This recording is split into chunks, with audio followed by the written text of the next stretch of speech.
హిందీ నేర్చుకుందాం. ఈ వీడియోలో మనం ఏదైనా ఒక పని చేసిన తర్వాత చెప్తాను, అంటే చేసి చెప్తాను, ఇలాంటి సెంటెన్సెస్ మనం హిందీలో ఎలా చెప్పాలనేది ఈ వీడియోలో నేర్చుకుంటున్నాం. సో రైట్, చెక్ కరికే బతాతా హూ, చెక్ చేసి చెప్తాను. పూచ్ కర్ బతాతా హూ, అడిగి చెప్తాను. పూచ్నా అంటే అడగటం. ఖాకర్ బతాతా హూ, తిని చెప్తాను. దేక్ కర్ బతాతా హూ అంటే చూసి చెప్తాను. పడ్కర్ బతాతా హూ, చదివి చెబుతాను. లిక్కర్ బతాతా హూ, రాసి చెప్తాను. సోచ్కర్ అంటే ఆలోచించి.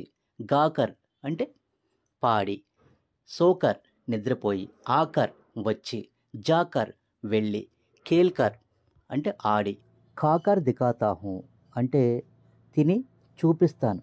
అలాగే సున్కర్ అంటే విని. ఉట్కర్ లేచి. భాగ్కర్ పరుగెత్తి. పకడ్కర్ పట్టుకొని. Please like and subscribe.